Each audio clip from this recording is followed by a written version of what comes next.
केंद्रीय गृह मंत्रालय ने 25 जून को संविधान हत्या के तौर पर मनाने का फैसला किया है। इस दिन ऐसा क्या हुआ था, चलिए आपको इसकी पूरी कहानी सुनाते हैं। दरअसल दुनिया का सबसे बड़ा लोकतंत्र भारत अपने अतीत में एक ऐसे स्याह अध्याय को समेटे हुए है जिसके बारे में सोचते हुए इस लोकतंत्र की आत्मा कांप उठती है। दौर था जब इंदिरा गांधी देश की प्रधानमंत्री हुआ करती थीं। 25 जून 1975 ही वो तारीख थी जब देश में इमरजेंसी की घोषणा हुई। इस घोषणा से देश सन्न था।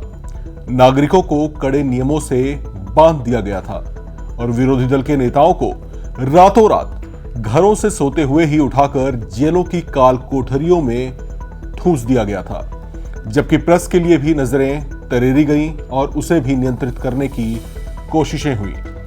आज से करीब 4 दशक पहले की उस घटना को देश के तमाम बड़े बुद्धिजीवियों ने एक सुर में लोकतंत्र पर हुए सबसे बड़े आघात के तौर पर देखा था। देश की नई पीढ़ी जिसने आपातकाल के उस झटके को महसूस नहीं किया था, आज हम उन्हीं के लिए लाए हैं इमरजेंसी पर एक खास सेगमेंट। 25 जून 1975 को देश पर थोपी गई उस इमरजेंसी की नींव पड़ी थी 12 जून 1975 के दिन, जब इलाहाबाद हाई कोर्ट के एक फैसले ने तत्कालीन प्रधानमंत्री इंदिरा गांधी के सिंहासन को हिलाकर रख दिया था। इलाहाबाद हाई कोर्ट ने अपने उस फैसले में इंदिरा गांधी के रायबरेली से चुनाव लड़ने को भी अवैध करार दिया था।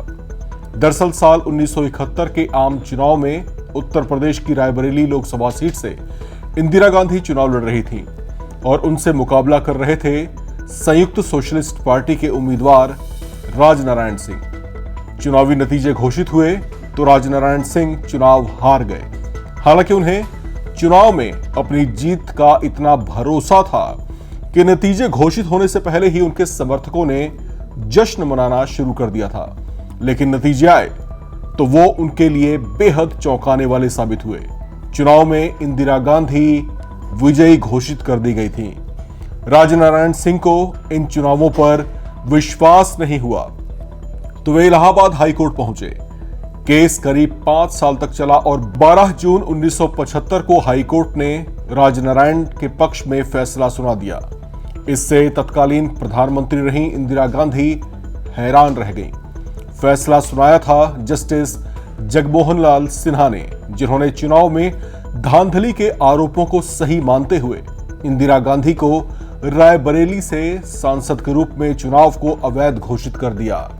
उस फैसले में इंदिरा पर 6 साल चुनाव लड़ने पर भी प्रतिबंध लगा दिया गया, लिहाजा उनका प्रधानमंत्री पद जाना अब तय था। फैसले के ठीक 13 दिन बाद आधी रात को फिर वो घोषणा हुई जिससे देश हैरान रह गया। 25 जून 1975 की आधी रात देश में इमरजेंसी की घोषणा कर दी गई। लोगों का मानना था कि यह इमरजेंसी की वजह दरअसल हाईकोर्ट का फैसला ही था।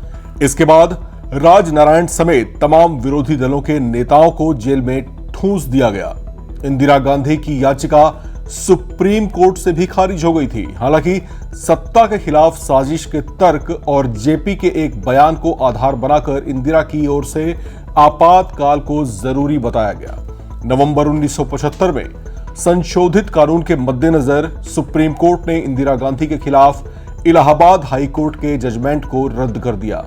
ऐसे में सुप्रीम कोर्ट ने उनके फैसले पर पूरी तरह से रोक नहीं लगाई, साथ ही उन्हें कुछ बंदिशों के साथ प्रधानमंत्री बने रहने की अनुमति भी दे दी।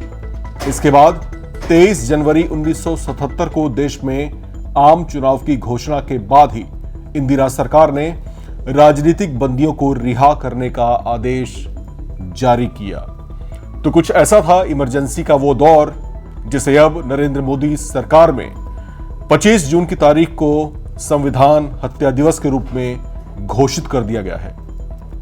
इसी तरह की और भी महत्वपूर्ण जानकारियों के लिए और न्यूज अपडेट्स के लिए आप लगातार बने रहें एनबीटी ऑनलाइन के साथ।